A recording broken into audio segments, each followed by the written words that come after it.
The Fasna Pakka Hai series is hands down the best question answer series you can get for humanities students. फंसना पक्का है is a life saver. हर सवाल का जवाब फंसना पक्का है, ये नहीं देखा तो क्या देखा। स्वागत है ह्यूमैनिटीज की नंबर 1 क्वेश्चन आंसर सीरीज में। Hello future toppers, class 12 political science की लेजेंडरी फंसना पक्का है सीरीज में आप सभी का स्वागत है। इस वीडियो को देख लीजिए और कोई वीडियो देखने की जरूरत नहीं पड़ेगी। पूरी एनसीईआरटी को क्वेश्चन आंसर फॉर्मेट में आपके लिए निचोड़ दिया है। पूरे पीवाईक्यूज इसमें इंक्लूड कर दिए गए हैं। सारे इंपॉर्टेंट क्वेश्चंस आपको देखने को मिल जाएंगे। ये वीडियो आप देख लेते हैं, आपको पूरा आइडिया लग जाएगा कि आखिर फाइनल एग्जाम्स में क्वेश्चन कैसे पूछे जाते हैं। आप सीबीएसई के हों, एमपी बोर्ड के हों, बिहार बोर्ड के हों, असम बोर्ड के हों, किसी भी बोर्ड के क्यों ना हो, ये वीडियो आपके लिए है। सीधा चालू करते हैं बिना कोई देरी के। आज हम करने वाले हैं chapter number 3, politics of plan development.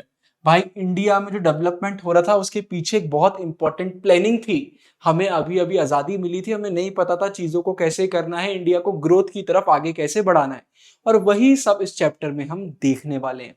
हमारा पहला एक बहुत ही इंपॉर्टेंट क्वेश्चन निकल कर आता है, why does development have different meanings for different sections of the people? या फिर the example of Orissa shows us that it is not enough to say that everyone wants development. Elaborate. Question हमसे क्या बोल रहा है? हर किसी को development नहीं चाहिए, या फिर डेवलपमेंट का मीनिंग हर किसी के लिए डिफरेंट हो सकता है, जरूरी नहीं है सबके लिए सेम मीनिंग हो। इस तरीके से क्वेश्चन घुमा फिरा के आपके बोर्ड एग्जाम में आपसे पूछा जा सकता है। हमारी बुक में जैसे ये चैप्टर हम चालू करते हैं, ओडिशा का एग्जाम्पल निकल कर आता है। पूरे ग्लोब में भाई, हमारे ग्लोबल लेवल पर हमें स्टील की डिमांड इंक्रीज होते हुए दिख रही थी। स्टील हमारा किससे बनता है? आयरन प्लस कार्बन से। ओडिशा की बात करते हैं, वहां पर हमें रिच आयरन रिसोर्सेस देखने को मिलती हैं। तो गवर्नमेंट का था यार, माइनिंग वगैरह होगी तो अच्छा प्रॉफिट वगैरह होगा, हम एम्प्लॉयमेंट भी दे पाएंगे। तो उन्होंने मेमोरेंडम ऑफ अंडरस्टैंडिंग बहुत सारी कंपनीज वगैरह से साइन करा, चाहे वो डोमेस्टिक हो चाहे इंटरनेशनल हो, कि आप आइए, काम वगैरह करिए, पैसा वगैरह दीजिए, एम्प्लॉयमेंट जनरेट करिए। तो गवर्नमेंट की एक अलग अप्रोच चल रही थी। लेकिन इसका मतलब ये नहीं है कि डेवलपमेंट हो रहा है। आप देख के बोल दोगे तो बढ़िया डेवलपमेंट हो रहा है, लेकिन बाकी लोगों का ओपिनियन एकदम बदल सकता है। फॉर एग्जाम्पल, जो आदिवासी लोग हैं जहां पर वो रहते हैं, आप उनसे बोल रहे हो कि इस जगह को आप खाली कर दो क्योंकि यहां पर हमें माइनिंग करना है, तो उनके लिए डेवलपमेंट नहीं है, उनके लिए डिस्प्लेसमेंट है। जो इन्वायरमेंटलिस्ट होते हैं वो क्या बोलेंगे? वो बोलेंगे भाई हमें इन्वायरमेंट की फिक्र है, ये माइनिंग वगैरह चीज सही नहीं है, उनकी अलग प्रॉब्लम है। लेकिन जो इंडस्ट्रियलिस्ट हैं या फिर अर्बन कंज्यूमर हैं, जो स्टील चाहते हैं या जो स्टील बनाना चाहते हैं, उन्हें तो ये बहुत सही डेवलपमेंट लग रहा होगा। तो डेफिनेशन सबके लिए एकदम अलग अलग हो सकती है, वही इस आंसर में सब कुछ दिया हुआ है। सबसे पहला तो यही है कि ओडिशा के एग्जाम्पल से साफ साफ मालूम चलता है कि कोई एक सिंगल मीनिंग नहीं होता है। जो मैंने एग्जाम्पल दिया, इंडस्ट्रियलिस्ट हो, अर्बन कंज्यूमर हो या आदिवासी हो, सबके लिए डेफिनेशन एकदम अलग अलग हो सकती है। तो कभी भी अगर आप डेवलपमेंट की बात करेंगे तो ऑटोमेटिकली कॉन्फ्लिक्ट भी होंगे, कॉन्ट्रडिक्शन भी होंगे और डिबेट्स भी होंगे, क्योंकि हर कोई अपना ओपिनियन, अपनी प्रॉब्लम शेयर करेगा। हर किसी के इंटरेस्ट एकदम अलग अलग है। वही एग्जांपल आता है, ग्लोबल डिमांड बढ़ रही थी स्टील की, तो ओडिशा में हमें रिच आयरन और रिजर्व्स मिलते हैं, तो डोमेस्टिक इंटरनेशनल इन्वेस्टर बहुत ज्यादा इंटरेस्टेड थे। तो हमारी स्टेट गवर्नमेंट ने बोला यार ये एक अच्छा मौका है, इन्वेस्टमेंट वगैरह भी बढ़ेगा, एम्प्लॉयमेंट वगैरह भी बढ़ेगी। तो मेमोरेंडम ऑफ अंडरस्टैंडिंग वगैरह सब साइन कर लिया, लेकिन लोगों ने बहुत प्रोटेस्ट करा, क्योंकि जो ट्राइबल कम्युनिटीज है उनका बोलना है यार आप हमें डिस्प्लेस कर रहे हो और हमारी रोजी रोटी, हमारा लाइवलीहुड आप हमसे छीन रहे हो। जिस तरीके से हम अर्न वगैरह करते हैं, जहां रहते हैं, सब तो आपने हमसे छीन लिया। इन्वायरमेंटलिस्ट की अलग प्रॉब्लम है, उनका कहना है कि भाई इन्वायरमेंट हार्म होता है, इसलिए ये प्रॉब्लम है। सेंट्रल गवर्नमेंट का क्या बोलना है कि यार अगर हमने लोगों की सुन ली और सबको मना कर दिया कि नहीं आप कुछ भी मत करिए, तो हमारी इमेज गिर जाएगी और इंडिया में फ्यूचर में कोई इन्वेस्ट नहीं करेगा। तो आप देख रहे हैं हर किसी का अलग इंटरेस्ट है, अलग प्रॉब्लम है। Therefore it is not enough to say that everyone wants development. हर किसी के लिए डेवलपमेंट का मीनिंग और डेवलपमेंट की चाहत एकदम अलग हो सकती है। अगला क्वेश्चन आता है, what is left and what is right in politics. आपने अक्सर सुना होगा कि यार ये लेफ्टिस्ट है, ये राइटिस्ट है। इसका मतलब क्या होता है? बहुत इजी मतलब होता है, अच्छे से सुनिए। पहला पॉइंट हमारा आता है कि सबसे पहले इन दोनों वर्ड्स को हम यूज क्यों करते हैं। तो सिंपल सा रीजन है कि कोई भी अगर यहां पर दिया हुआ है पॉलिटिकल पार्टी या ग्रुप्स है, तो वो स्टेट का क्या रोल देखते हैं किसी भी पॉलिटिकल इन्वायरमेंट में, कि जो स्टेट है, जो गवर्नमेंट है, उसको क्या करना चाहिए, क्या नहीं करना चाहिए, सोसाइटी के लिए क्या सही है और क्या गलत है।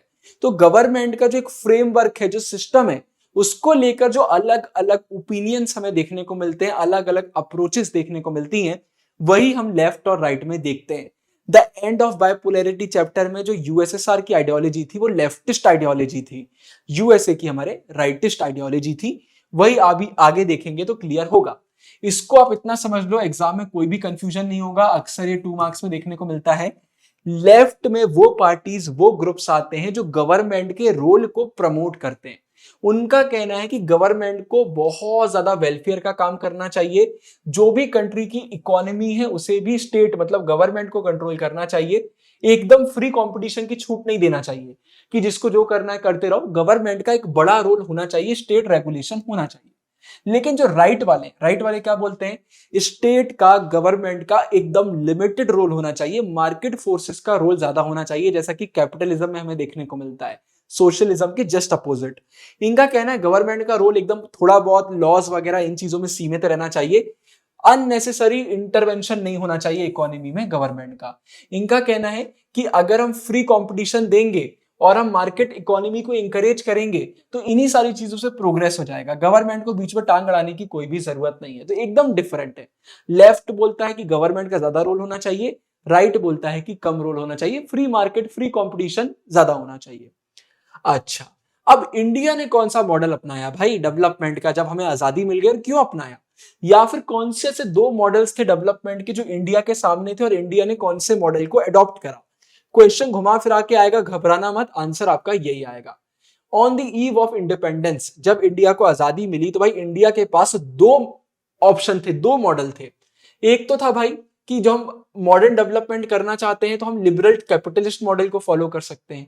लिबरलिज्म कैपिटलिज्म को फॉलो करेंगे, ये यूएसए यूरोप में फॉलो किया जाता था। दूसरा ऑप्शन था कि हम सोशलिस्ट मॉडल, मतलब वही यूएसएसआर वाले सोशलिज्म और कम्युनिज्म को फॉलो करेंगे। मतलब या तो लिबरल कैपिटलिस्ट बन जाएंगे, फ्री कंपटीशन है, गवर्नमेंट का रोल एकदम कम है, या फिर हम सोशलिस्ट बन जाएंगे, पूरा गवर्नमेंट का रोल रहेगा, प्राइवेटाइजेशन वगैरह नहीं होगा या बहुत कम होगा। अब इंडिया बहुत परेशान था कि हमें यूएसएसआर के मॉडल को फॉलो करना चाहिए या यूरोप और यूएसए के मॉडल को फॉलो करना चाहिए।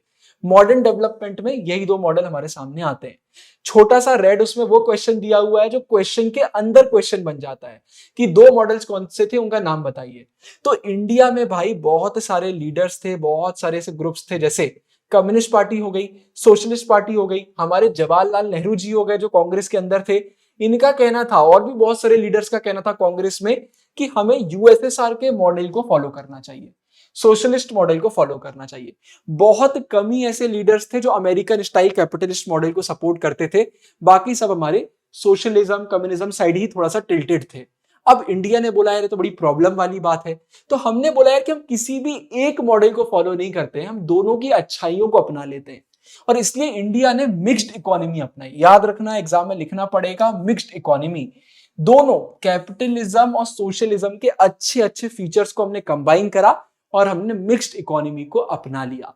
इसका एग्जांपल देखिए, इंडिया में हम ट्रेड वगैरह कर सकते हैं, अपना बिजनेस ओपन कर सकते हैं, लेकिन अगर हम रेलवेज की बात करते हैं तो रेलवे कौन संभालता है? हमारी गवर्नमेंट। हमारा न्यूक्लियर एनर्जी का जितना प्रोग्राम है उस पर मेन हाथ हमारा गवर्नमेंट। सब्सिडी वगैरह पॉलिसीज वगैरह बनाने का काम गवर्नमेंट। तो गवर्नमेंट भी वेलफेयर का काम कर रही है, लेकिन साथ में प्राइवेटाइजेशन लिबरलाइजेशन भी देखने को मिलता है। तो दोनों चीजों के अच्छे पॉइंट्स को इंडिया ने अपना लिया है। हमारे जो नेशनलिस्ट लीडर्स थे उनका कहना था भाई कि गवर्नमेंट को सिर्फ ट्रेड या प्रॉफिट पर फोकस नहीं करना चाहिए, वेलफेयर और सोसाइटी में जस्टिस लाने पर भी फोकस करना चाहिए। अच्छा, अब थोड़ा सा ना इंटरनल डिबेट्स भी चल रहा था। ये बात चल रही थी भाई कि हमें इंडस्ट्रियलाइजेशन को थोड़ा सा ऊपर रखना चाहिए। इनका कहना था कि अगर हम इंडस्ट्रियलाइजेशन वगैरह करेंगे तो इससे इंडिया जल्दी डेवलप होगा, लेकिन दूसरी तरफ बाकियों का क्या बोलना था? कुछ का बोलना था कि नहीं, हमें एग्रीकल्चर पर और पॉवर्टी, रूरल एरिया में जितनी पॉवर्टी है उसको मिटाने का काम करना चाहिए, यही इंडिया के डेवलपमेंट का फाउंडेशन बनेगा। तो अलग अलग ओपिनियन, अलग अलग चीजें हमें देखने को मिल रही थी।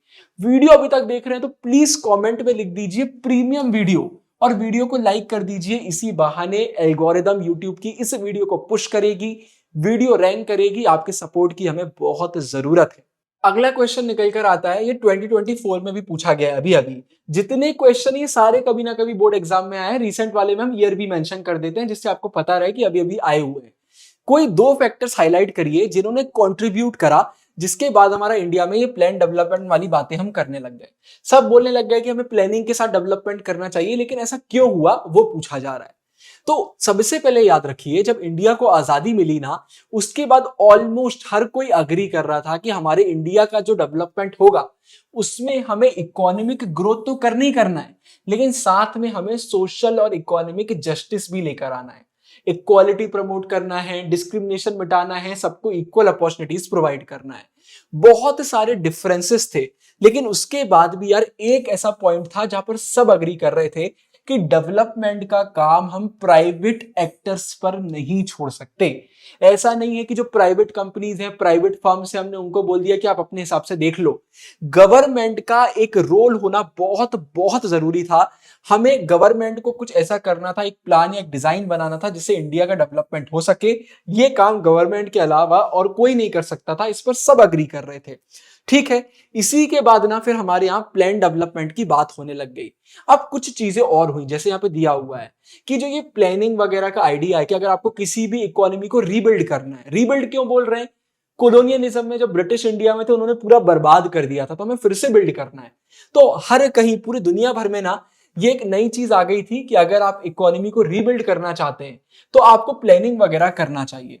तो 1940s में, 1950s में जब बहुत सारी कंट्री नई नई आजाद हो रही थी, तो वहां सब इस चीज पर अग्री करते थे। तो ये पूरे दुनिया भर में बहुत सपोर्ट मिल रहा था इस चीज को लेकर। तो ऑब्वियसली इंडिया में भी ये चीज फॉलो हो रही थी।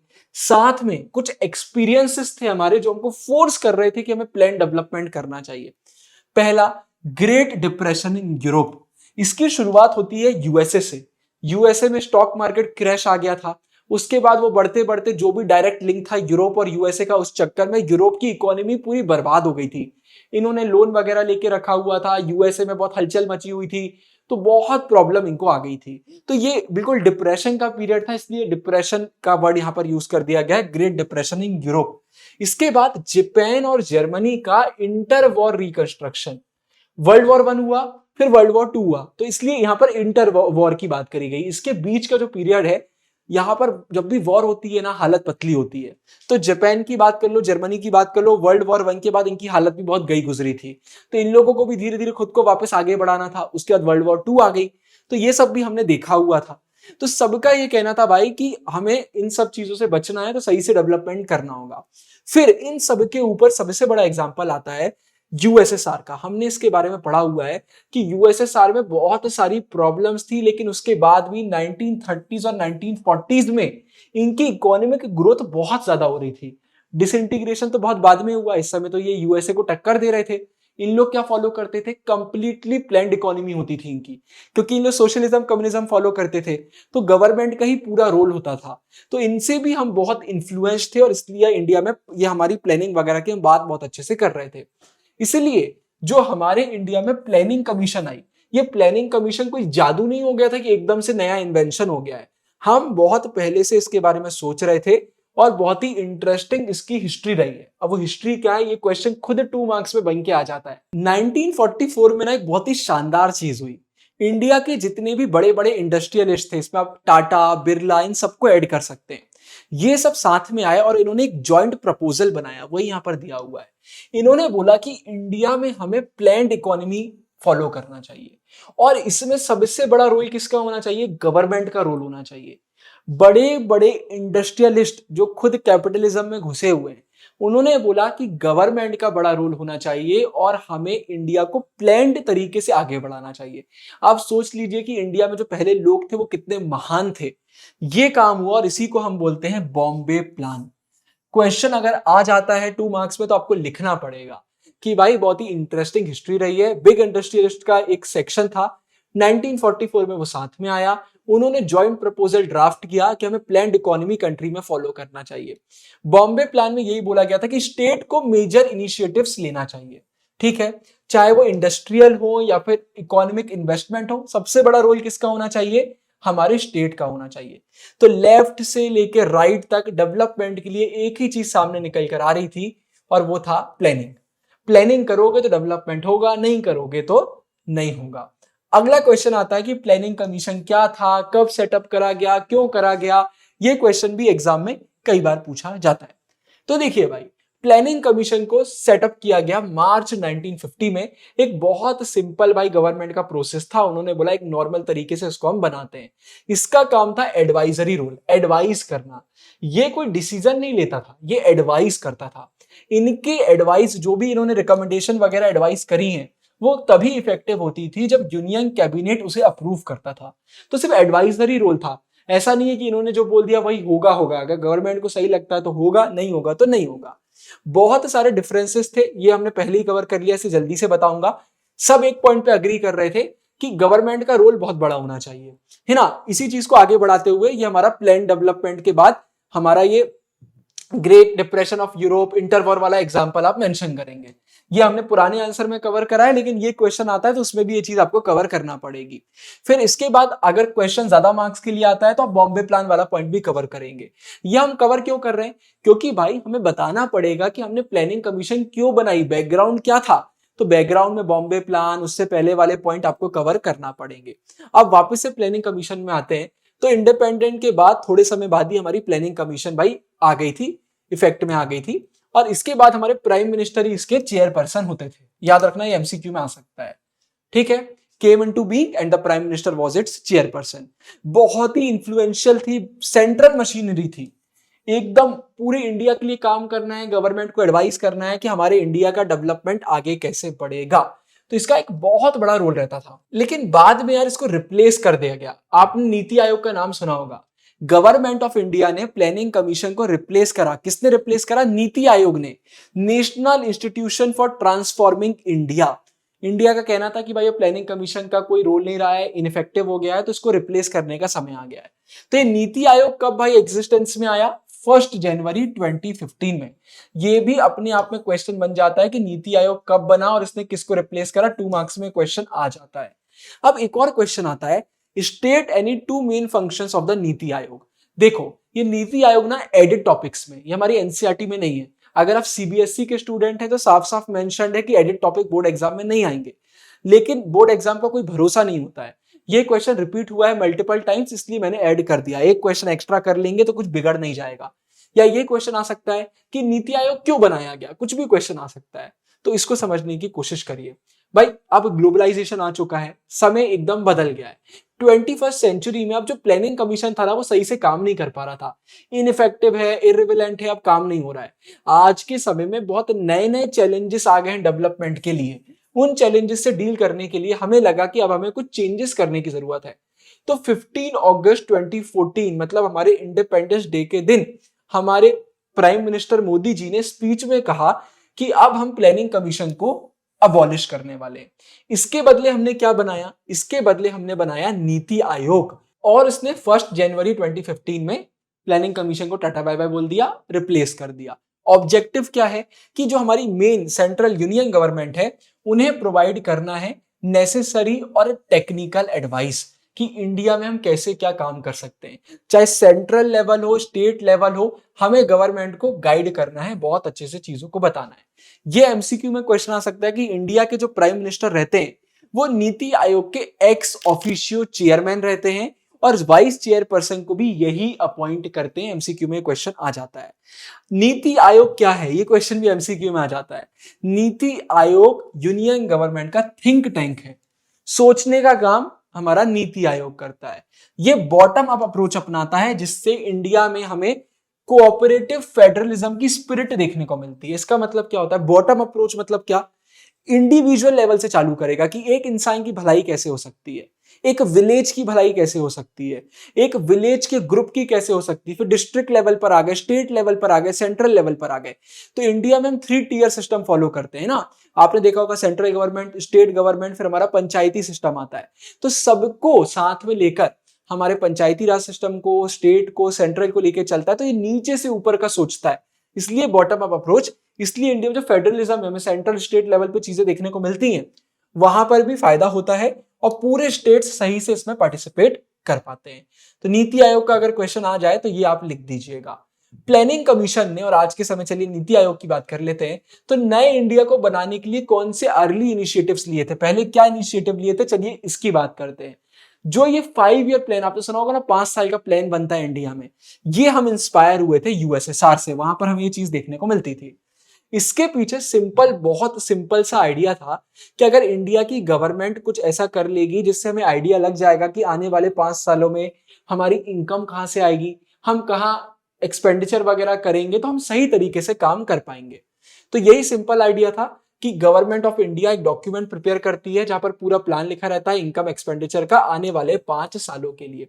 इसी के अकॉर्डिंग फिर बजट वगैरह बनाया जाता है, डिसाइड किया जाता है और बजट को डिवाइड किया जाता है। सेंट्रल एंड ऑल स्टेट जो गवर्नमेंट्स है ना, इसे 2 पार्ट्स में डिवाइड करती हैं।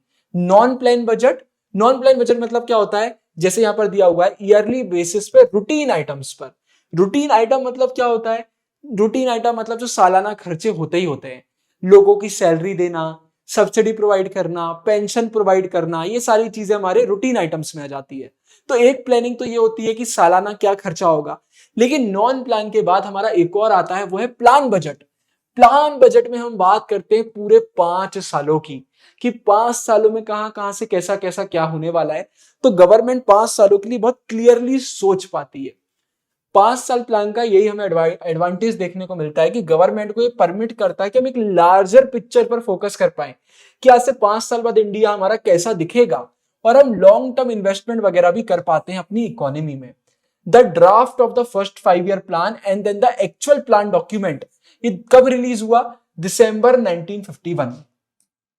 जब 1951 में पहली बार हमारा प्लान वगैरह लॉन्च हुआ तो पूरी कंट्री में एक्साइटमेंट बहुत ज्यादा थी।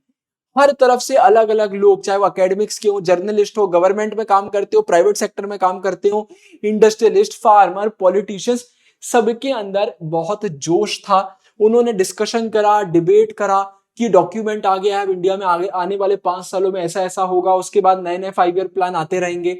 और उसके बाद ये एक्साइटमेंट जो था ना, ये अपने पीक पे पहुंचा जब सेकेंड 5 ईयर प्लान 1956 में लॉन्च किया गया। ईयर याद रखना, फर्स्ट 5 ईयर प्लान कब आया, सेकेंड कब आया, भूलना मत। थर्ड 5 ईयर प्लान हमारा 1961 में आया और इस समय भी थोड़ा थोड़ा जोश लोगों के अंदर था।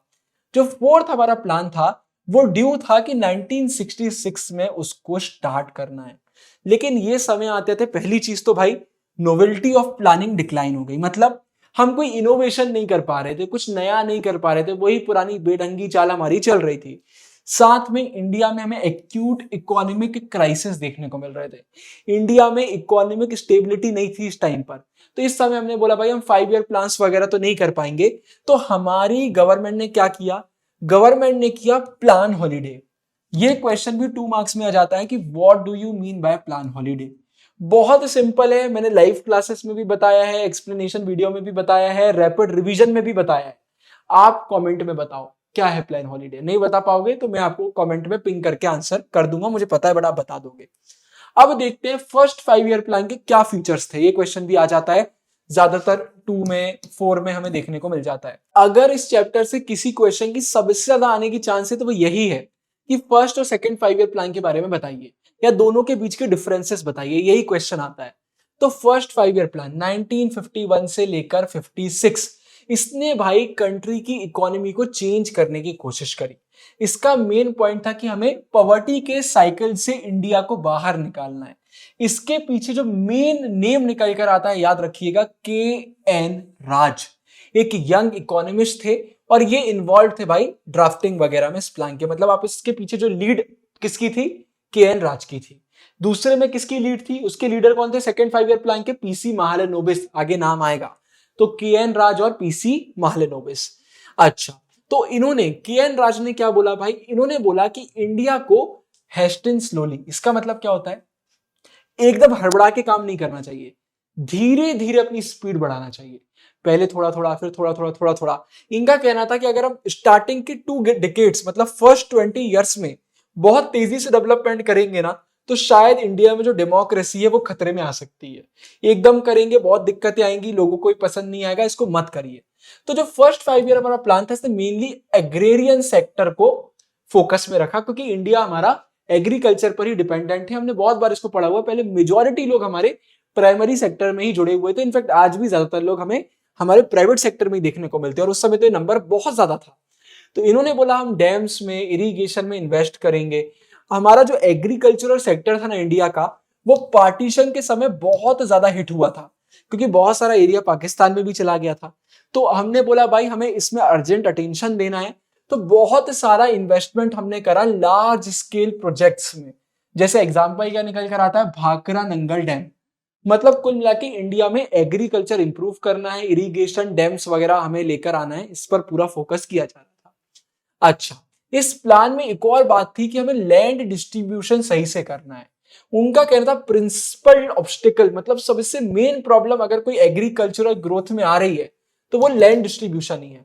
क्या हुआ, जब ब्रिटिश इंडिया में थे ना, तो उस समय जमींदारी सिस्टम चल रहा है, कुछ और चल रहा है, लैंडलॉर्ड्स आ गए।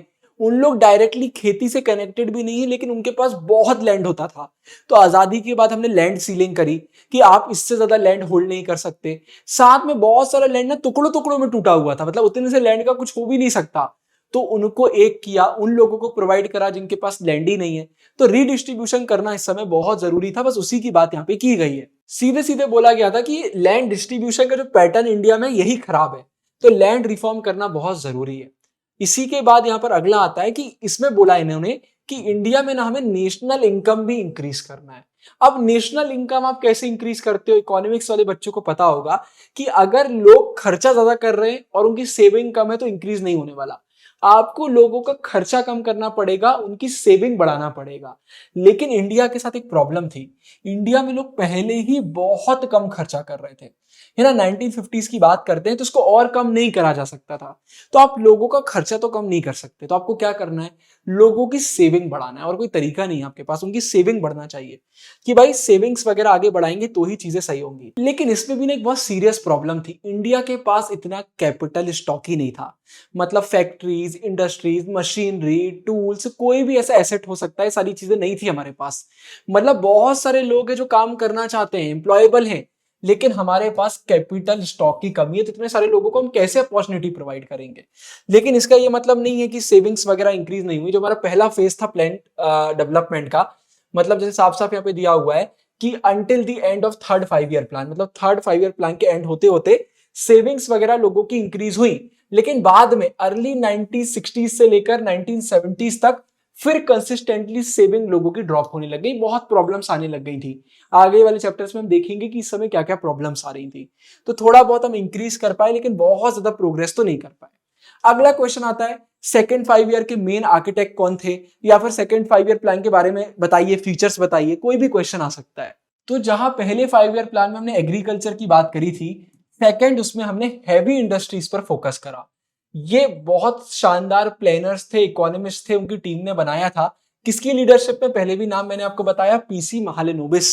इसमें भाई हमने बात करी रैपिड डेवलपमेंट की। पहले 5 ईयर प्लान में हम बार बार पेशेंस की बात कर रहे थे, हेस्टिंग स्लोली, धीरे धीरे स्पीड बढ़ाओ, एकदम से मत करो। लेकिन यहां हमने क्या बोला, हमें क्विक स्ट्रक्चरल ट्रांसफॉर्मेशन लेकर आना है। ये जो लाइंस होती है ना, heavy industries, quick structural transformation, ये एनसीईआरटी की लाइन है, इन्हें एग्जाम में जरूर यूज किया करो। हमने बोला हर एक डायरेक्शन में साथ में हमें चेंजेस लेकर आना है, जल्दबाजी में काम करना है, स्पीड में काम करना है, तभी हम इंडिया को सही से अब डेवलप कर पाएंगे। समय के हिसाब से चीजें बदलती हैं तो हमारी प्लानिंग भी चेंज होती है। पहले हम धीरे चल रहे थे क्योंकि नई नई आजादी मिली थी, लेकिन अब हम तेजी से आगे बढ़ रहे थे। इससे पहले ये प्लान फाइनलाइज हुआ था, उससे पहले याद रखना कांग्रेस पार्टी का सेशन हुआ था अवधि में, जो मद्रास सिटी के नियर है। वहां पर उन्होंने एक बहुत ही इंपॉर्टेंट रेजोल्यूशन पास किया था। क्या बोला था उन्होंने कि हमारा जो गोल है वो है सोशलिस्ट पैटर्न ऑफ सोसाइटी। मतलब सोशलिज्म वगैरह को फॉलो करेंगे, वेलफेयर का काम करेंगे, गवर्नमेंट का रोल ज्यादा होगा। और यही चीज हमारे सेकंड प्लान में हमने रिफ्लेक्ट भी करी। यहाँ गवर्नमेंट का रोल बहुत ज्यादा था। ये क्वेश्चन, इसी क्वेश्चन के अंदर क्वेश्चन बन सकता है, how did the government work during the second 5 year plan to achieve socialist pattern of society. या पूछा जा सकता है कि कौन से सेशन में ऐसा हुआ था, तो आपको बताना पड़ेगा। गवर्नमेंट ने क्या किया भाई, वेलफेयर करना है लोगों का, तो गवर्नमेंट ने क्या करा, सबसे पहले इंपोर्ट्स वगैरह में टैक्स टैरिफ वगैरह इंक्रीज कर दिए कि बाहर से कोई भी कंट्री अगर हमारे साथ ट्रेड वगैरह करना चाहती है, हैवी टैक्सेस। इससे क्या होता है, बाहर के लोग ज्यादा करते नहीं है, तो हमारी जो डोमेस्टिक इंडस्ट्री है उन्हें मौका मिलता है कंपटीशन के लिए खुद को तैयार होने का। तो डोमेस्टिक इंडस्ट्रीज को सपोर्ट करा। ये प्रोटेक्टेड इन्वायरमेंट से ना पब्लिक और प्राइवेट सेक्टर दोनों को मौका मिला कि वो ग्रो कर सकते हैं। कोई कंपटीशन नहीं है, कोई डर नहीं है, ग्रोथ की तरफ आगे बढ़ सकते हैं। इस पीरियड में जैसा कि हमने पढ़ा कि भाई थर्ड 5 ईयर प्लान तक सेविंग वगैरह लोगों की इंक्रीज होती रही, तो सेविंग भी बढ़ रही थी, इन्वेस्टमेंट भी बढ़ रही थी, है ना। तो बहुत सारी इंडस्ट्रीज है जैसे कि electricity, railways, steel, machineries and communication, इन सब में हमें डेवलपमेंट देखने को मिला पब्लिक सेक्टर में। क्योंकि बात एकदम सीधी है, जब इन्वेस्टमेंट वगैरह करना होता है तो उसके लिए पैसा बहुत जरूरी होता है, तो सेविंग वगैरह बढ़ती है तो ये काम हो पाता है। ये जो पुश मिला ना हमारे इंडस्ट्रीज वगैरह को, ये बहुत जरूरी था। इसने इंडिया को बदल के रख दिया, जो हमारा डेवलपमेंट चल रहा था ना उसको एकदम नया शेप दे दिया। बहुत जरूरी है पॉइंट है। इसके बाद यार अगला क्वेश्चन आता है कि कोई भी 2, 3, 4 मेजर डिफरेंसेस बताइए फर्स्ट 5 ईयर प्लान में और सेकंड 5 ईयर प्लान में। पिछले साल सुबह 5 बजे मैंने लाइव किया था, बोर्ड एग्जाम वाले दिन लाइव उसमें मैंने बोल दिया था कि मैं बेट कर रहा हूं कि ये क्वेश्चन आएगा, और देख लीजिए 2025 में क्वेश्चन आ गया। अगर एडिट में टाइम मिल गया तो क्लिप भी डाल दूंगा, टाइम मिल गया तो, वरना आप शॉर्ट्स में चेक कर लेना, आपको वीडियो मिल जाएगी। तो ये 5 ईयर प्लान की बात करी जा रही है। तो यार मैंने आंसर तो डाल दिया है, लेकिन मैं आपको दे रहा हूं ये क्वेश्चन होमवर्क, अपनी कॉपी में लिखो, फिर टेलीग्राम वगैरह पर मेरे साथ शेयर करना, मैं एक बार देख भी लूंगा। होमवर्क दे रहा हूं, बट अगर आप ऐसे बच्चे हो जो भूल गए हो, आपको याद नहीं आ रहा है, तो आंसर वही यार जो हमने ऊपर पढ़ा, सेम आंसर है। फर्स्ट 5 ईयर प्लान में हमने एग्रीकल्चर, इरिगेशन पर, लैंड रिफॉर्म पर फोकस करा, नेशनल इनकम को इंक्रीज करने में किया। सेकेंड 5 ईयर प्लान में हमने रैपिड इंडस्ट्रियलाइजेशन की बात करी, हमने हैवी इंडस्ट्रीज, स्टील और मशीनरी जैसी इंडस्ट्रीज में फोकस करा। साथ में हमने भाई हैवी इंडस्ट्रियलाइजेशन के साथ साथ हमने बोला कि अब हमें क्विक स्ट्रक्चरल ट्रांसफॉर्मेशन करना है सारे डायरेक्शन में। अब हम धीरे धीरे नहीं बढ़ रहे थे, स्पीड में आगे बढ़ रहे थे।